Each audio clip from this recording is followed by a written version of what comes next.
Hello, guys and gals, and welcome.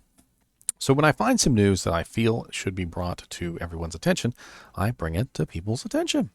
And today, while I was at work, I managed to come across a decent piece of news, which is probably worth bringing to your attention. Without further ado, let's take a look at the post here, and I have a graphic. Oh, look at this pretty graphic. You guys ready for this pretty graphic? It's so pretty. It's so pretty. You guys don't know, so pretty.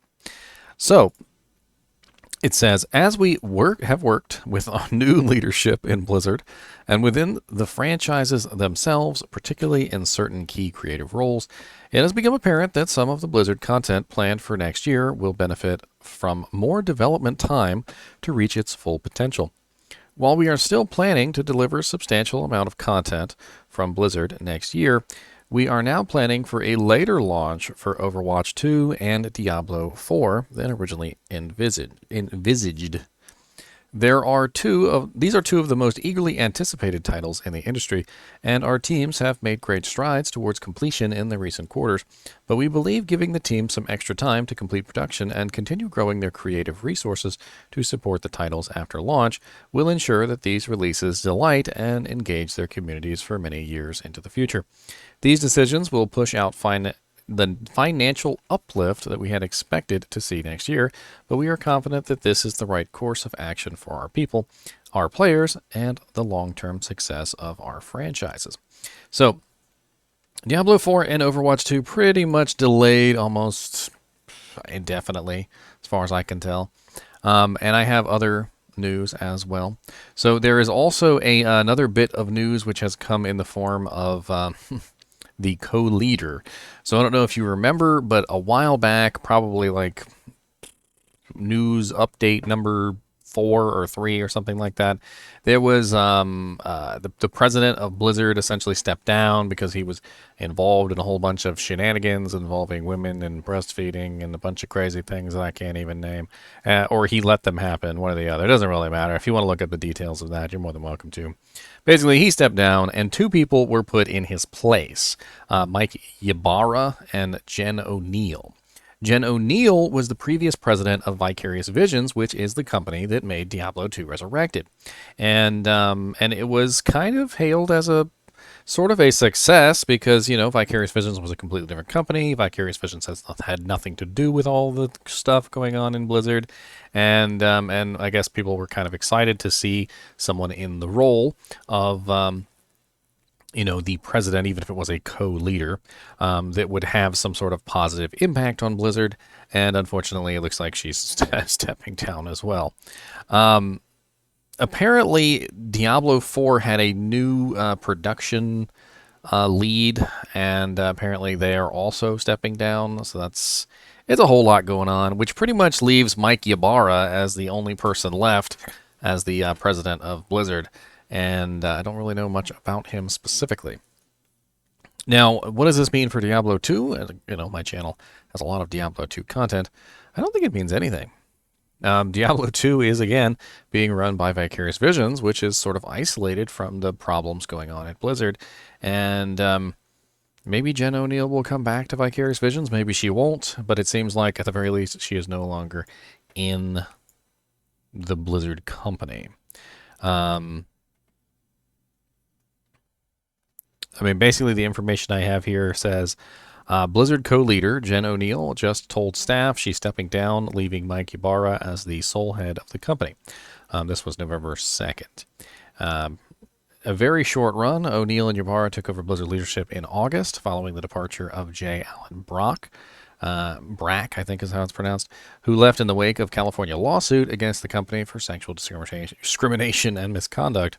In an email to staff, O'Neill says she's leaving to dive deeper into the admirable causes of Women in Games International, a nonprofit devoted to equality and diversity in gaming, and that Activision Blizzard is giving a $1 million grant to the organization.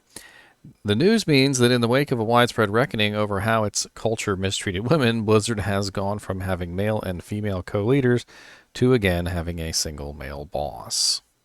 And apparently we did not find any of this out until the shareholder meeting.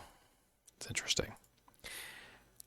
Not really sure what this means for Blizzard. I mean, I guess technically it's Activision Blizzard now, because Blizzard and Activision had combined together. I just thought that you guys would like to know that unfortunately Diablo 4 is, for now, off the table.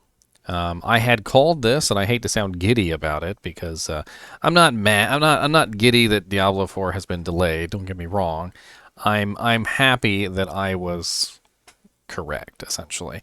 And I know that sounds pompous and a little bit of ego in there, but I had called this. When Blizzard was falling apart, we had news that a large number of people involved in the creation of Diablo 4 had left the company. And when you have a game that is not out yet, that is still under production, and the people involved, who are the brain children essentially of the project, leave, yes, you can put a new person in charge and you can try and get that project back on track. But basically, the new person that they put in charge the second time, after everybody left, has also left. So they are basically thrice been handed a blow to the Diablo 4 timeline. And there's absolutely no way Diablo 4 is coming out anywhere near when they originally envisaged, as they said in the post. And apparently Overwatch 2 as well is being delayed, which is pretty much as expected. I don't expect Diablo 2 Resurrected to get any flack from this, because honestly, I think that Vicarious Visions is still sort of functioning as its own company, even though a lot of people are quick to point out that Vicarious Visions was bought out by Blizzard, Activision, and is technically part of Blizzard now. It still functions as its own separate entity, sort of off. I believe they have a building in New York, and even though they do work inside the Blizzard headquarters, it's kind of like being owned by Blizzard, but not necessarily being absorbed completely into Blizzard. Although they did make it very clear that Vicarious Visions does work very closely with the Blizzard employees. Well, what's left of them? Oh, that's terrible to say it, isn't it? That's terrible.